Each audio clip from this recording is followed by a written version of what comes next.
Welcome to the Apeiron Life podcast, episode 2. Today we're going to talk about aerobic fitness, and we're going to focus primarily on the assessment of aerobic fitness. And before we dive into it, Dr. Martin, I want to focus a little bit about your background, one as a athlete and two as a researcher, scientist, talking a little bit about how your relates to aerobic fitness. Okay, well, I was at the time of a high school collegiate athlete. I considered myself an athlete. In retrospect, I was never on a national team or an Olympic team, so I was not at any high level at all. But I was a competitive cross country skier, and so I was on a scholarship at a small school in Idaho, and I actually got to do my first VO2 max test when I was a sophomore, and I just thought it was super cool. And they did it on a bicycle. I remember I came out at like 68 mils per kg, and I really wanted to be 70 because I'd read elite skiers are all 70s and 80s. So that started a bit of a fascination. I was a science student, so I was studying physiology and zoology. I didn't know much about exercise physiology, but that kind of captivated me a little bit. And from then I went after I did my undergraduate, I did my master's degree, and I was really interested in VO2 max and what's known as the anaerobic threshold in those days, ventilatory breakpoints, and we'll talk about this later, lactate curves, and whether they could uncouple. And that led me to the Olympic Training Center.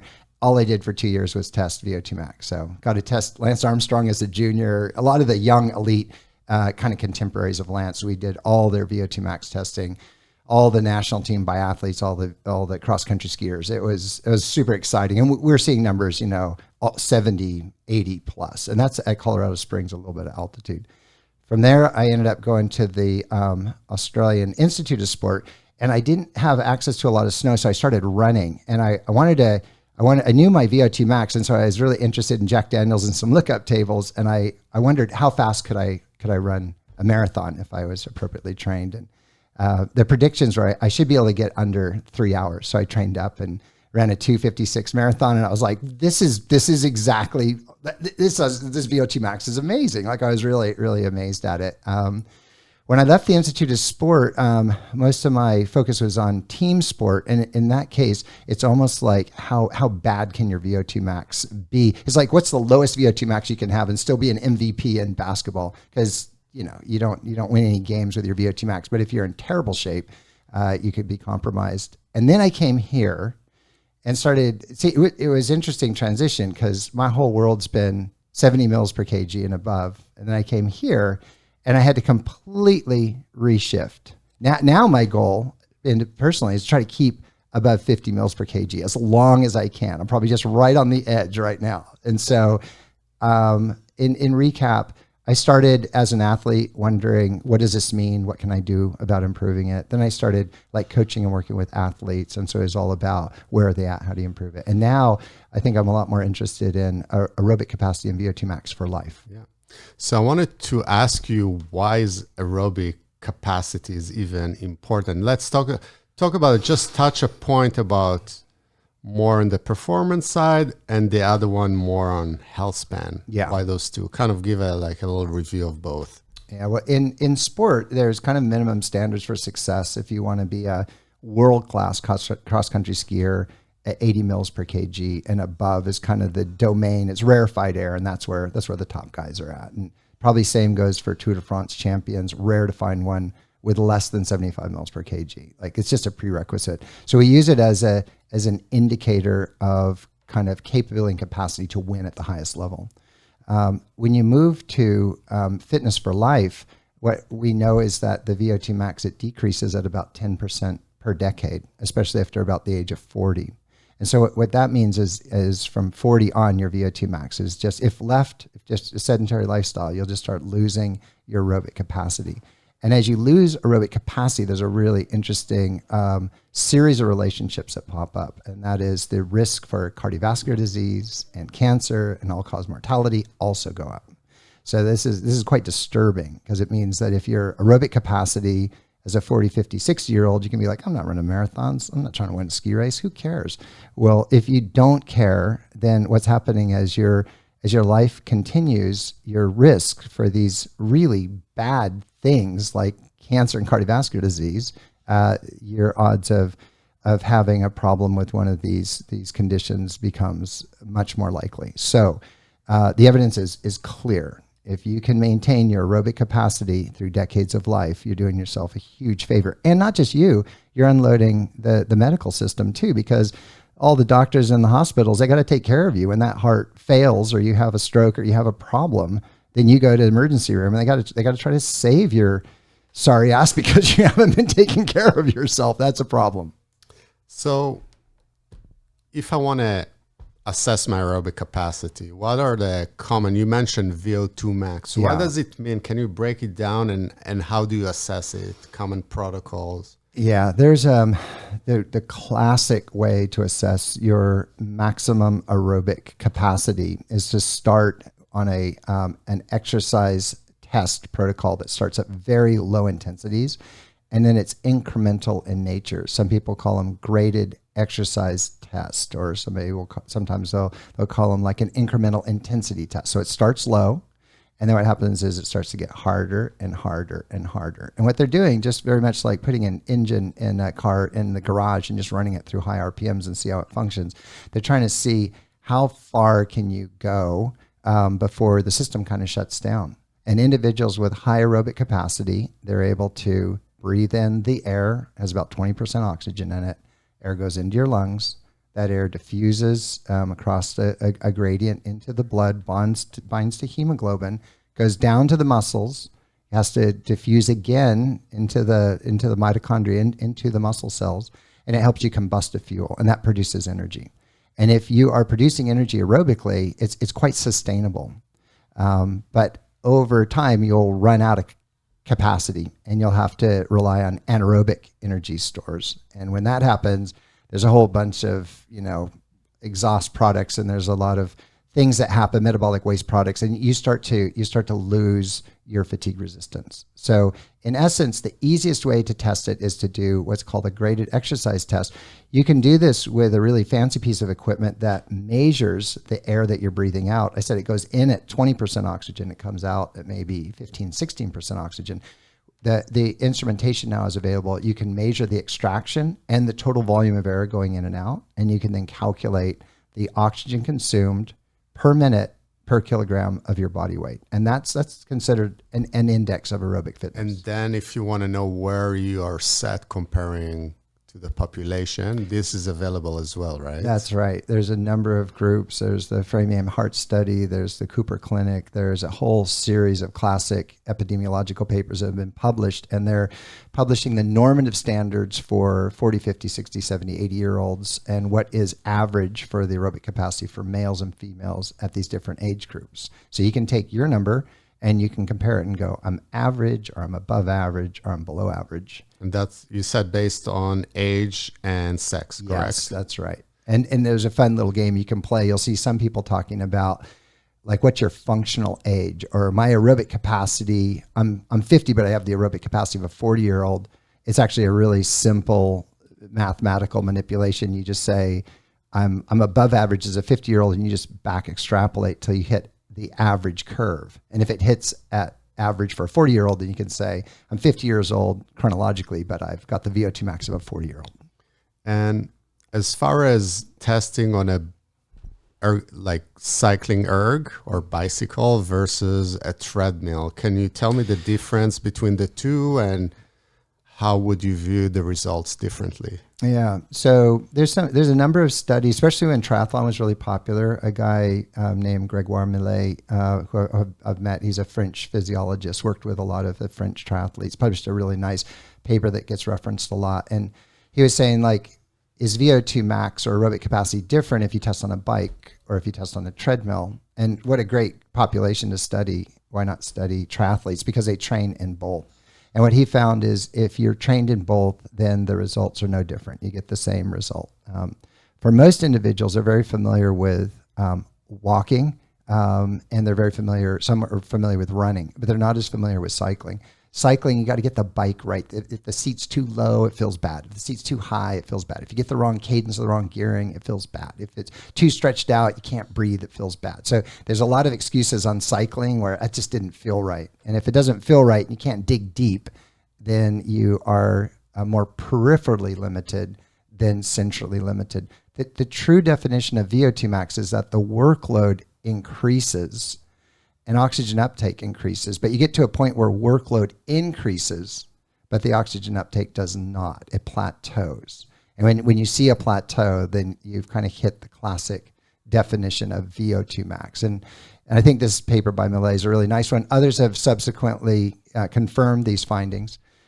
Most people will get a higher VO2 max on a walking protocol or running protocol than cycling because they're just not familiar with cycling. Yeah. If you're a cyclist and all they do is ride, they don't do anything else, they'll tend to get a higher VO2 max on cycling. Very good. And tell me about, are there any other indirect measures to measure your VO2 max, like the Harvard step test, or things that you can kind of extrapolate some of the results?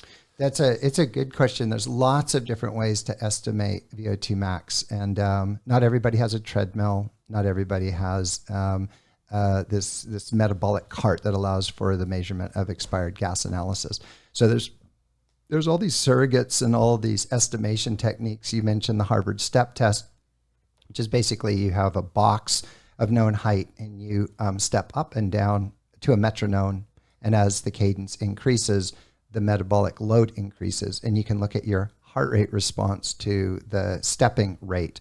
And the way a lot of the tests work, the submax tests work, is that if you can establish a relationship between heart rate and estimated oxygen uptake, which you can do from stepping, or you can do from walking at different speeds, or you can do from running, then what happens is you just draw a linear line. The heart rate response to incremental increases in workload is linear.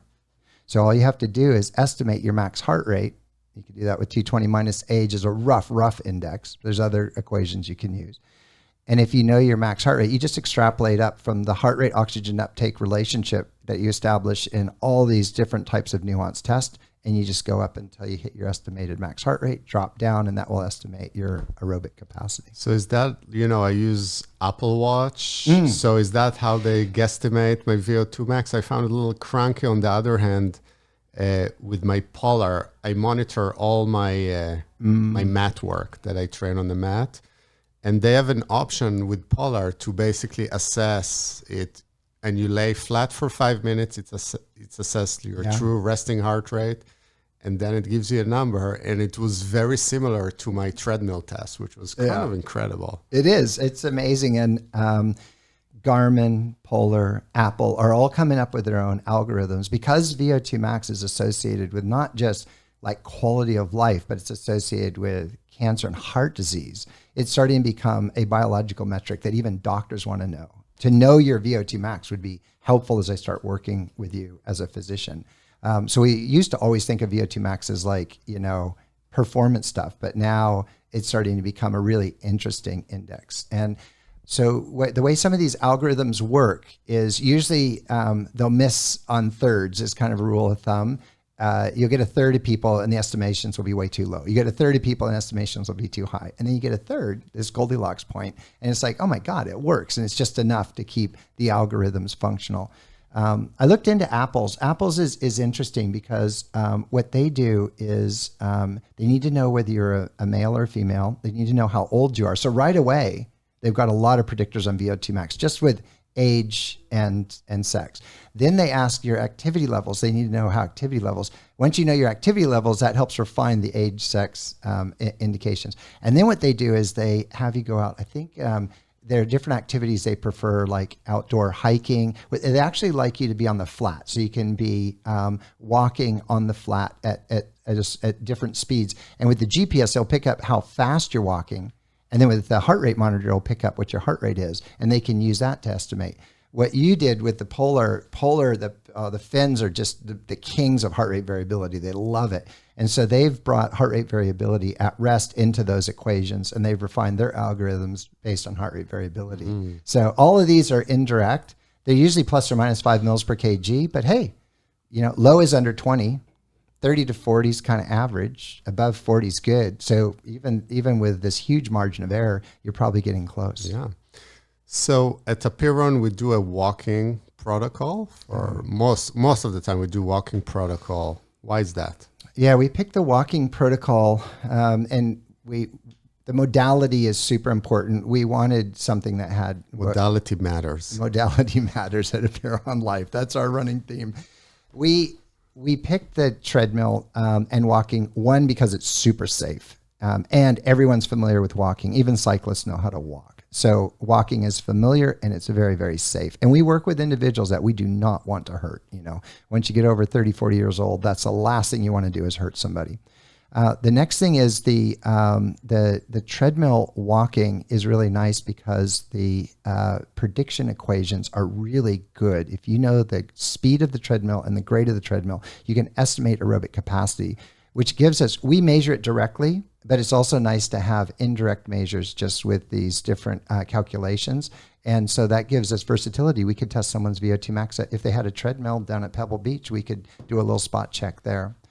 The other thing about the treadmill testing is it's really easy for us to take the results and start programming exercise, because we can do like uphill walking intervals and training sets off of the graded exercise test. And that really tunes the way we understand metabolic intensity. So for us right now, I think I was looking it up again, our second stage puts you at 20 mils per kg. So below 20 mils per kg is kind of a danger zone for aerobic capacity. So if you can't get through 2 stages, you can't get through 3.5 miles an hour at 4% grade, then we know this is a problem. Houston, we have a problem. We got to work on this. And then we know anybody that can get up over 16%, you're starting to get up over 40 mils per kg, which is above average for most age groups. So if they get over 16, we know that's really good. So anyway, that protocol served us really well. Now we're getting great normative standards from our own. We've tested over like 180 individuals on this test protocol, so we're getting our own normative standards. And I believe we test lactate as well. Why is that important? Can you explain what is lactate and why it's important to test it? Yeah, so probably, you know, in the old days when I was going through graduate school and working at the Olympic Training Center, you'd never test a normal blood lactate. Would be rarely tested unless there's some, you know, enzymatic deficiency or something. It would be rare. Now the lactate analyzers are they're like glucose meters. They're super easy. They're not very expensive, and they're really easy to operate. The nice thing about blood lactate in the body is it's a really nice indicator of how you transition from low intensity where you're burning fat to high intensity where you're burning carbohydrate.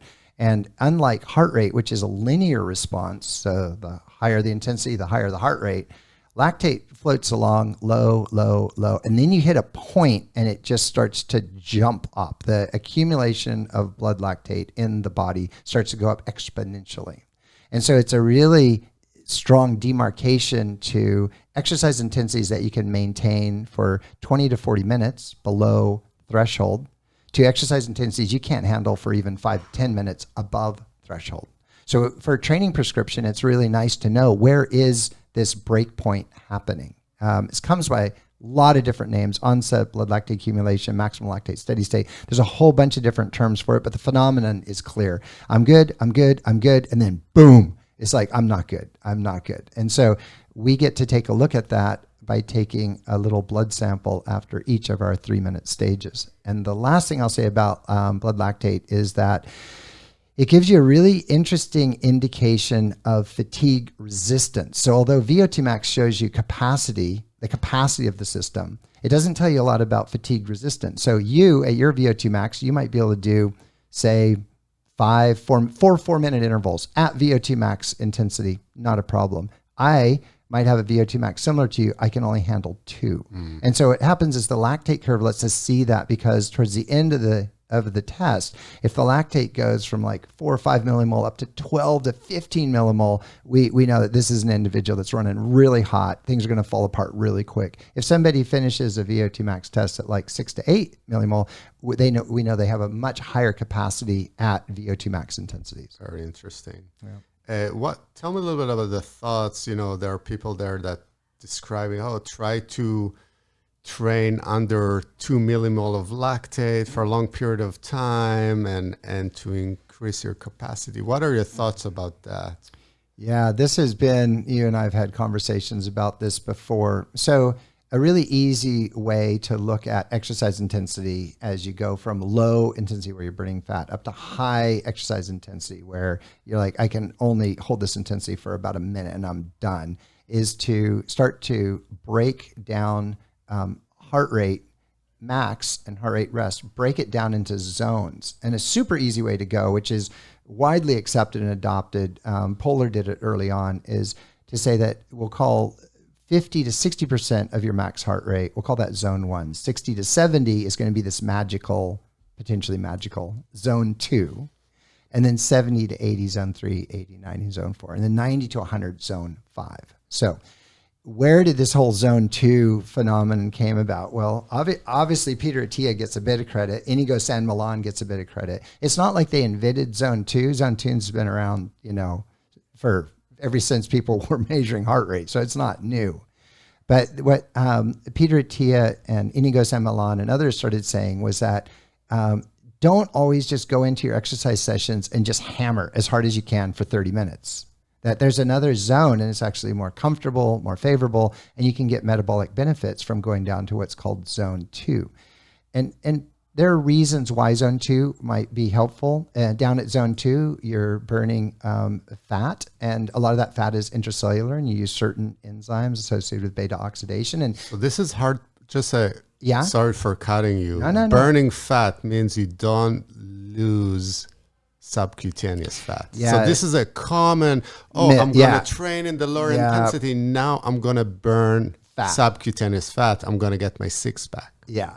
Can you touch on that really quick? It doesn't happen. This is a great trick question for undergraduates. When you're teaching exercise physiology to undergraduates and you're going through substrate utilization, one of the questions is, you have an untrained individual and you have a marathoner who has higher fat content intracellular within the muscle. And the answer is the marathon runner. So the marathon runner will build up all these fatty acid, these droplets that they can access for energy production. So at low intensity, you're primarily burning intracellular fat. You're not burning the subcutaneous fat. When you go into caloric deprivation, you start to access subcutaneous fat and visceral adipose tissue. But the amount of fat that you burn at low intensities, it's a great point, is really intracellular. So it's not going to give you, we've throw this. I didn't come up with these sayings. All these sayings that get stuck in my head come from Donnie, that the abs are made in the kitchen. He's got a bunch of classics. So but it's a great point. So back to this question of zone 2.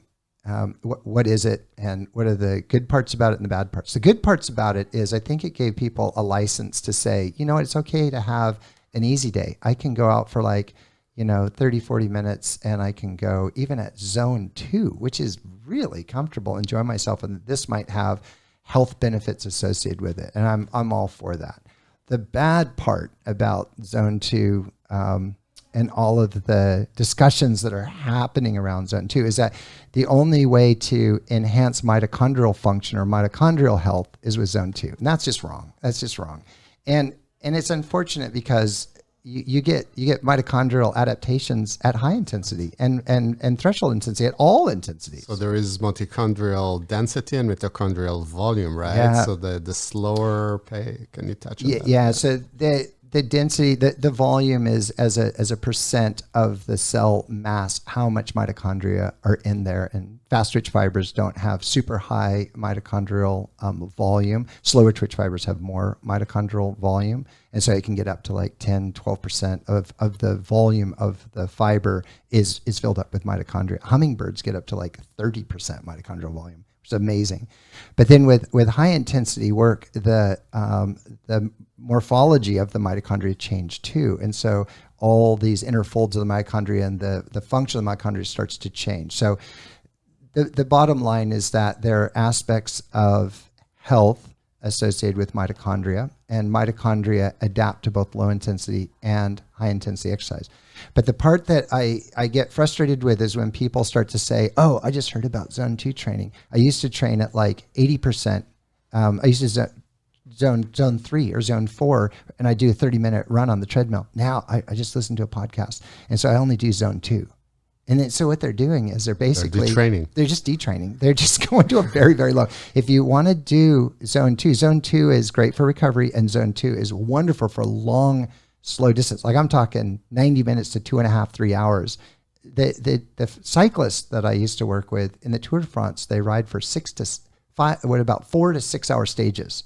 And they'll spend over 80% of that in zone 2. So zone 2 is super important for them. They live in it.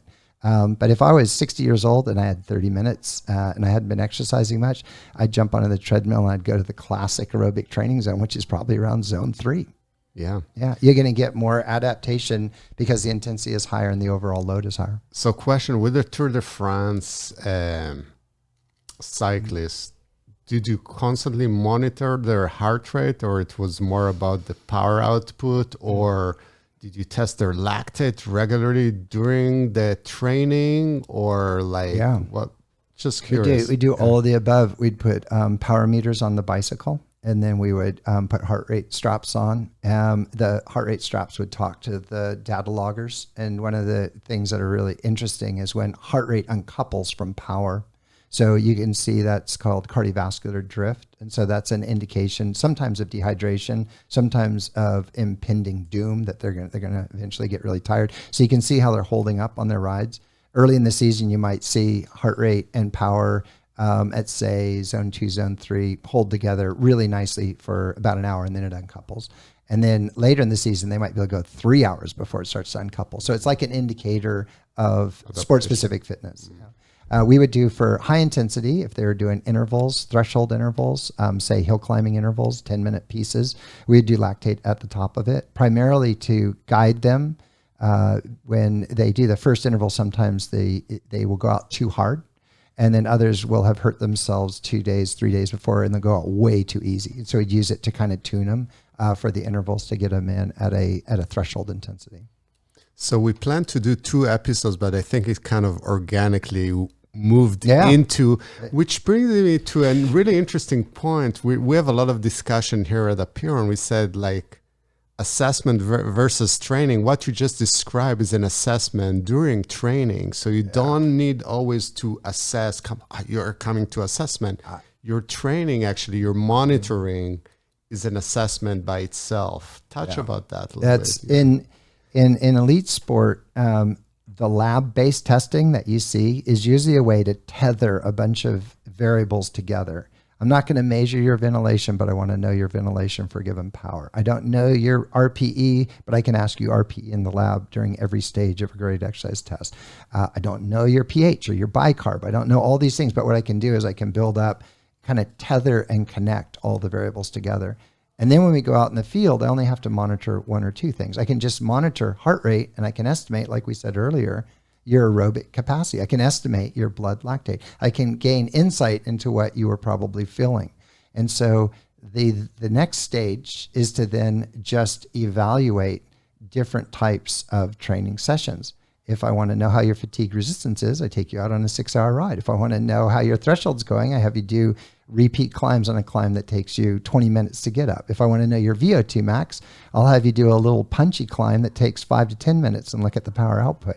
And so I can monitor with the National Australian Cycling Team, we were able to extract data from races and use that as fitness indicators as we went through the season. So we'd really only test them in the lab maybe once or twice. We'd test them in a wind tunnel maybe once or twice. After that, all the assessment came through the training.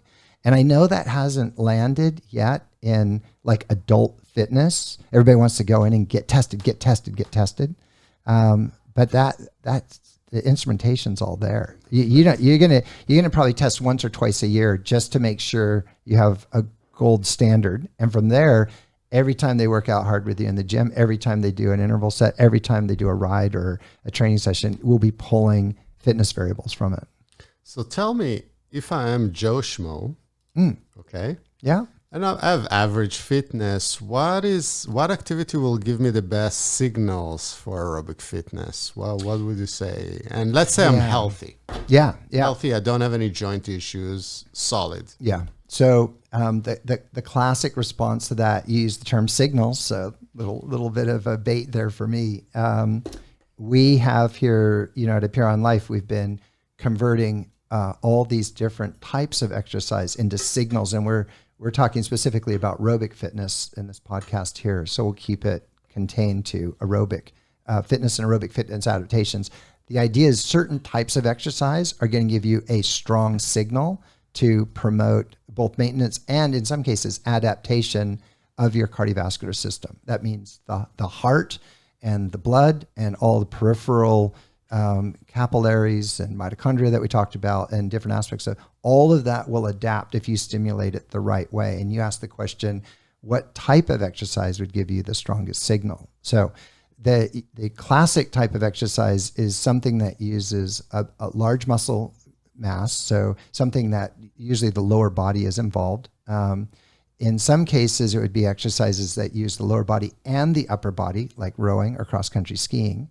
And then what you need to do is you need to be continuous with your intensity over time. So pieces of 15, 20, 30 minutes provide a good dose.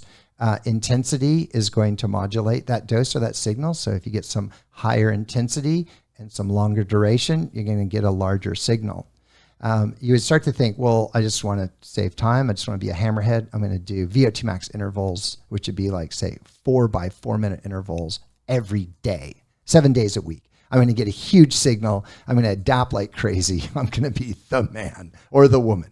The problem with high intensity is you might get hurt, you might lose motivation, and you're going to get tired. And so there's going to be a day where you wake up and go, there's no way I can do that interval, so I'm so tired. So the magic of trying to generate high aerobic signals over a week and over a month and over a year is to find enjoyable, safe exercises that are these classic endurance exercise training forms. From you could use an elliptical trainer all the way to walking uphill on a treadmill, to riding your bicycle, to swimming, to running, to skiing. All of those will help. People will say, well, what about yoga? Yoga doesn't do it. And it doesn't really lift your heart rate up.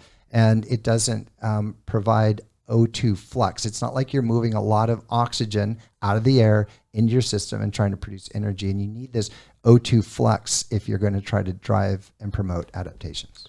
So what was interesting throughout our time assessing VO2 max here, we have few individuals that actually do not engage in any aerobic training, and you put them on the treadmill and they're like at 80% per their age and gender without even doing anything. They're involved in a lot of resistance training, etc. But it was like, wow, what would you attribute it to? There's two things. They might have a bit of residual from their early years. Maybe they were on the cross-country running team at Yale or something, and maybe or on the rowing team, at Harvard, and they just have some residual fitness that stays with them. The other thing is the genetics are pretty powerful for aerobic capacity, and so Claude Bouchard really kind of shook up the world a bit. He did all these twin studies, and they would look at a twin who trains and a twin that doesn't train. And they were showing that there were twins, and the difference between the twins might be like 10, 15 mils per kg, but they're still up in the above 50, both of them, even the one that's not really training that much. And then there's other twin sets, and one guy's, at 32 or 28, and the other one might be at 20. And even though he's training a lot, he hasn't lifted his aerobic capacity to the highest level. So strong genetic influence. Some people, it varies. Some people are saying 50%. Some people go lower and saying it's only 20, 30% of the aerobic capacity that you have is inherited from your mom and dad. There's a really cool finding. I remember this when I was in graduate school in Michigan, and the egg, that your mom has this egg and it gets fertilized by the sperm. The egg in the cytoplasm of that egg, it has mitochondria in it. The sperm has all the mitochondria in the tail. So in the sperm, it actually fertilizes the egg, the DNA moves into the egg, and now you have DNA from the mom and from the dad, but you only have mitochondria from the mom. So there's this maternal inheritance. And so for a while it was this, I hope your mom has a high VO2 max because it's going to influence your, your overall aerobic capacity. The bottom line is, regardless of where your aerobic capacity is, you can change it. It's considered a plastic trait for people that we've seen people in here at Apeiron Life, and they've put on over 20-25% improvements in their VO2 max. Like in elite sport, you'd be lucky to get 5%, maybe 8-10% in somebody relatively detrained. Are there any environmental modifiers for your VO2? For example, if I grew up in Mount Kilimanjaro, or what? I think there are like anatomical changes already in the like the respiratory system, etc. And there is. People have really wondered, there's a lot of amazing runners out of Kenya. There's a whole bunch of high altitude, natives, and people have tested their aerobic capacity. And a lot of the adaptations seem to be on the diffusion capability, that their ability to take lower concentrations of oxygen. When you go up to higher altitude, the partial pressure drops. So it's a challenge to get the oxygen from the air into the blood and into the muscle. And so it's the diffusion gradient that they seem to be unique with. But their overall VO2 maxes don't necessarily seem to be, they don't seem to have an advantage there. So highly variable. And you can imagine that if you're up in the mountains, lifestyle changes too. So it's hard to say, is it because they were born at altitude, or is it because they were, running around in very active lifestyles and moving up and down, vertical? How about people that lived in very hot environments? Yeah, I think that I haven't seen data particularly on, equatorial regions and VO2 max. We do know that the Scandinavian countries, with their fascination with cross-country skiing, Finns and Swedes, they have recorded in the literature some of the highest aerobic capacities that are published that I know of, up over 90 mils per kg. So I'm not too aware. We know what heat does acutely. I'm not sure about a lifestyle of living in hot conditions. So talking about maybe artificial heat like sauna, maybe Donnie, you want to touch on saunas a little bit? I know you talk about it sometimes. Bring the mic close. Thank you. You threw this one to me, but I think that David Martin will be a much better response. But I know that sitting in the sauna mimics a lot of the acute responses that you would get similar to aerobic training. It's hard to beat maybe without going out and doing aerobic training. But it's nice. It's a lot easier for you to sit in a sauna and sweat it out. It is, and there's kind of two things going on with the sauna that's interesting. One is a training stimulus augmentation. So in that case, you're saying, I've exercised for 20 minutes, but instead of just stopping and going, I'm going to go into the heat. And so there's this idea that your body's got hot and your body's got stressed. And so if you can keep some heat on the system, even though you're passive, the muscles aren't moving, if you can keep the heat on your system, things might happen. And one thing that happens that's really interesting with the heat is you get this thing called albumin enrichment from the liver. So there's proteins in the liver, and with heat exposure, the proteins move out. And what those proteins do is it's called oncotic drive. It holds water.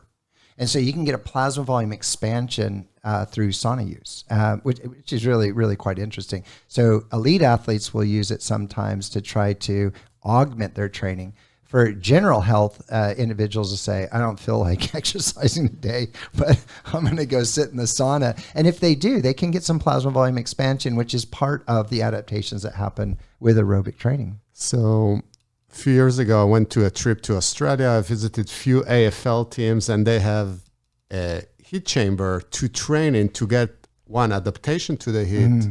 Also, the Japanese Institutes of Sport Science, they have that thing. But I came across few studies that shows that actually if you train more in the heat, you can also be more resilient, obviously, to adapt to competition in the heat. But there is some mechanism that actually improve your fatigue resistance as well. Yeah, so I'm aware of a couple different themes there. you talked about familiarization. That's Yes. a really Yeah. big deal. Yeah. People just get more familiar. In hot conditions, you tend to mispace it. So if you're used to training in cool conditions and you end up, you're down in Cabo or something, and you're like, I'm going to just go out on a bike ride, it may feel very, very, if it's really hot, your work capability, work capacities will be compromised. Yeah. And so people tend to go out at the workload they're used to, and that means they're essentially mispacing it for the effort. So that's one. We talked about like heat shock proteins, plasma volume, expansion. There are adaptations that come about with the with heat exposure. One thing that's really nice is if you have relatively lower humidity, you can just learn how to sweat. You just learn how to sweat. And the sweat glands and the sweat response, it has a latency to it. And if you, with heat exposure, with sauna, you learn how to sweat, which is great. And all you need is a slight breeze over that sweat, it'll evaporate. And that really helps with cooling as well. So since we talk about cooling, I'm going to throw another curveball here. How about intermittent cooling during exercise? Yeah. So go the other way. I mean, and so just so we frame all of this, because this could easily, one thing that Andrew Huberman does a lot is he dives into a lot of interesting mechanisms. And I think as a group collectively, we love Huberman. He's great. Stanford just down the road.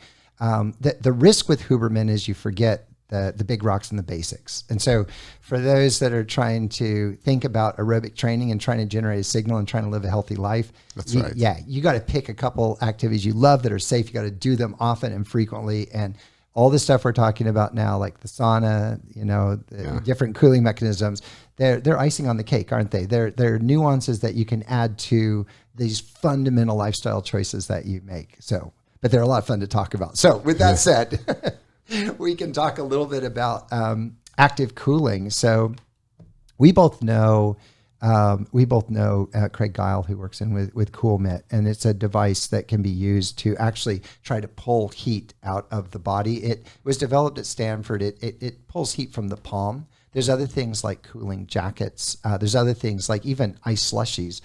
When you consume a slushie like you'd get at the movie theater, you have little beads of ice, and when that ice goes from 0 degrees ice to 0 degree water, it's called latent heat diffusion, and it sucks energy out of the body for that chemical reaction to take place. So it's interesting that if you cool the brain, or you cool the tongue, or you cool the hands, and you're in really hot conditions with, like you said, high intensity intermittent activity, there's evidence to show that your work capacity will go up. If left unattended, your core temperature starts to increase up to about 40, 41 degrees Celsius. And once it gets that hot, there's very powerful signals that start to shut the system down. And if you ever take it too far into heat exhaustion or heat stroke, there's usually a residual that lasts for a long time. So I usually caution people. I say, if the best way to exercise in the heat is usually to do it with the lower zones, zone 2, zone 3. And if you're doing high intensity, real high intensity, it's tricky to get it right. I'd leave that for the elite athletes. So let's bring it back. You touch on a good point. Let's the bread and butter aerobic fitness. So you want to touch on the FIT principle, what it stands for, why it's important, and someone who's maybe not the most fit person, where they should start and as they progress. So what's the most, I think the first letter of the word fit is probably we found the most important. Frequency. You're referring to I actually in one of the classes I taught methods of training conditioning, I put an S on it. I called it FITS, and it was because it was frequency, intensity, time, and type, but also S for sensations. And that all of that wraps together to talk about the ingredients of a training session. So we have talked a lot. You've been around a lot of elite athletes. I've been around a lot of elite athletes. Frequency is a given. It's 5-6 days a week. It's just, we don't have to think about frequency. They're paid professional basketball players, or they train every day. So frequency is a given. The duration actually is kind of given too. We know it's going to be about 3 hours that we have them, and they're going to be out on the court for whatever, an hour or two. But so we play around with intensity, becomes everything, intensity and nuances of how we sequence the training drills and when we put the strategy and the skill acquisition. For normal people, what you were talking about, how the FIT principle, it kind of reverses itself for order of importance. And I think what we've both seen and our entire crew has seen is frequency, and the other one is the T at the end for type, frequency and type, or frequency and modality. So it's how often you do something. Those become the overwhelming components of the equation. And that helps you start to put somebody into an exercise training program that works for them. So then you ask the question, let's start off, let's put a prescription together. What would we do? And it's pretty easy. There's been so much research in this area. At the very beginning of the podcast, we talked about if your aerobic fitness is low, your chances of dying of cardiovascular disease or cancer is high. And so then the next obvious question is, well, how much exercise should you do to de-risk your life so you don't have the same risk? And it ends up that if you do these epidemiological studies and you look at people that do no exercise, they die at very high rates. People that do just slight exercise and intermittent exercises once or twice, a month, they have improvements, but they still can, the odds risk of dying early is high. All the way up to the people that are training every single day. What you find is it's kind of a curve that kind of shovels off at the bottom. So no exercise is bad. A little bit of exercise is better. More exercise is better. More exercise is better. And then you get to a point where more exercise doesn't really help your risk of, dying early. So how much is that amount that you're kind of looking for that gets you to where the curve kind of flattens, where you've kind of de-risked life with exercise? And it tends to be, at least this is, World Health Organization, American Heart Association, American College of Sports Medicine, they're all gravitating towards this kind of 150 minutes a week of what would be considered, relatively easy to moderate exercise. And so that would be as much, that's 5 every day. You get up, go out for a nice, vigorous, brisk walk for 30 minutes. And then you've got it. 5 times 30, 150 minutes, boom, got it. And so with the research, there was also this kind of underlying cohort that started to emerge. And these were people that weren't exercising 5 days a week, and they were not exercising for 150 minutes. And it's like, well, what the heck are they doing? How are they staying so healthy? And what emerged was that they were exercising at a higher intensity. So they were exercising at an intensity that was like hard, but they were doing like 3 25-minute sessions. And a 25-minute session might be like 5-minute warm up, 4 minutes solid, working at like 80%, of your max heart rate, 1 minute off, another 4, 1 minute off, 1 minute 4. Do 4 of those with the 1 minute rest. That gives you 20 plus the 5-minute warm up, 25 minutes. Booyah, done. Monday, Wednesday, Friday, you're out of there. So what would we do? Well, we would start with an individual and we have to assess, where's your fitness at? If their VO2 max is less than 20 and they have not been exercising at all, then we would start very conservatively, wouldn't we? We would be like very low zone 2, just trying to walk, maybe giving them a break every other day. You're just starting to try to build things up. If they come in with a high aerobic capacity, then you're ready to start putting together a week that complements their needs, where you'd have maybe 3 or 4 days of long continuous exercise and maybe 1 or 2 days of high intensity exercise. Very good. Lastly, I wanted to ask, you touched earlier about the uphill walking intervals, and we love to give them in here. Yeah. Why is that? The uphill walking is so good. It generates so many signals. So today we've been talking about the aerobic signals, and you can get your heart rate up in a nice sustained way. And again, if you're anxious, your heart rate goes up, but that's not associated with an improvement in aerobic capacity. If you're lifting in the weights in the gym, your heart rate goes up, but it's not necessarily going to be associated with improvements in aerobic capacity. When we're talking about the heart rate going up, we're talking about steady state, that the heart rate is regulating itself to support the demands of the muscles with continuous endurance exercise over prolonged 15, 20-minute periods of time. Uphill walking is amazing for that. It's safe, so they're not jarring and bounding. And so if their back is a little bit wonky, or their knee hurts, or their ankle hurts, you don't have to worry about all this unaccustomed impact loading like you get with running or other types of activities. usually super simple. You can go out, we're close to San Francisco. There's hills all over the place here. So it's super easy to find a hill to walk up. You can do it outside or inside.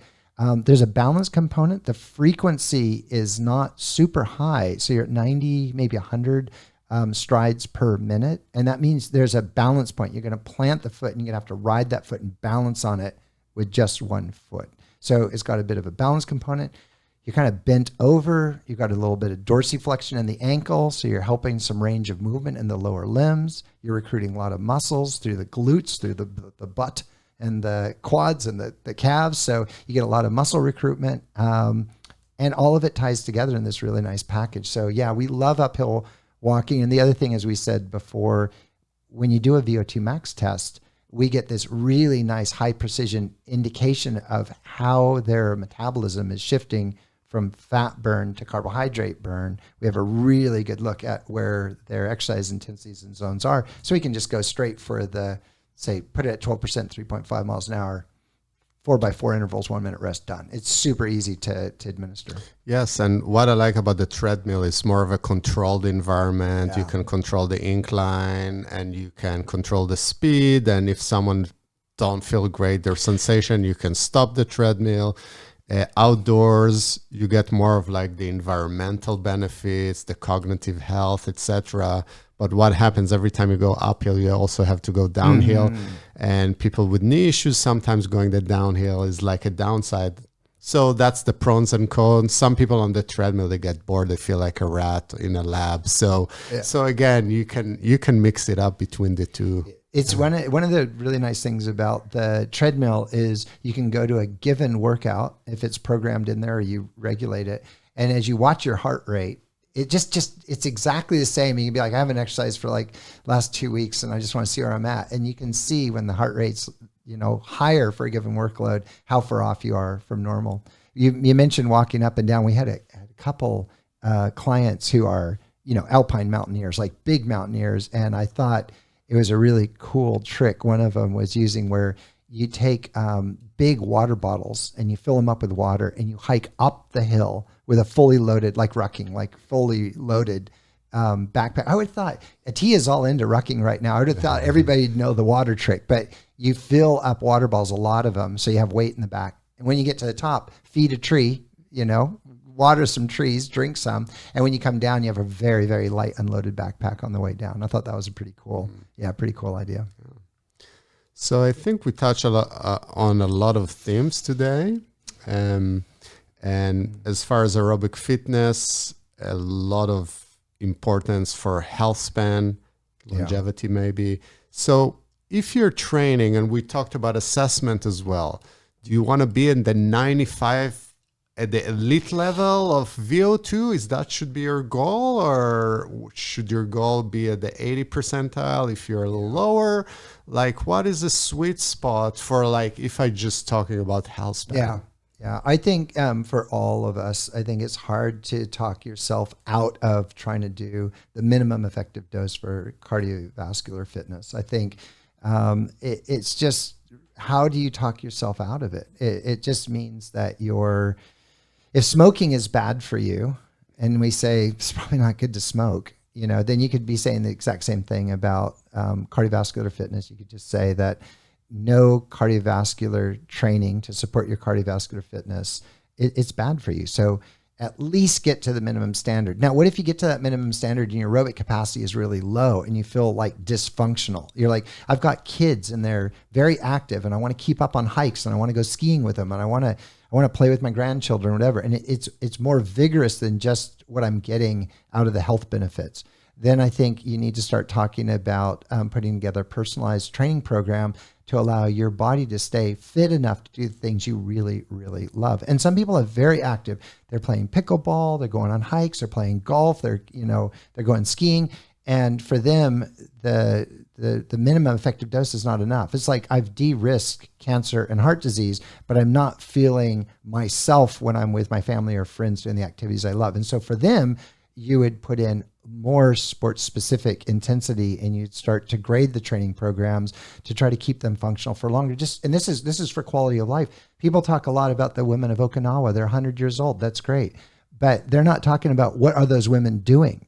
Some of those women are 100 and they're probably still dancing, playing games with their kids, and others might just be just merely alive. And I think we're to the point now where we want to do the cardiovascular training that allows us to de-risk all these illnesses that none of us want. And then we want to tune our lifestyle with aerobic fitness so that we feel fit, capable, and confident for the things we love. That's excellent summary, Dr. Martin. With those wise words, I think we arrived to the end of the episode. Wonderful. Thanks for the questions. Thank you very much for your wisdom today, felt Dr. Martin. Felt like my PhD defense. Yeah, that was great. That was fantastic, fellas. Thank you so much. And we'll catch you all soon. Do we have to clap on the way out? Ciao. If you would like to. No. Okay. Okay. Yeah, we wanted to do 2 episodes, but it just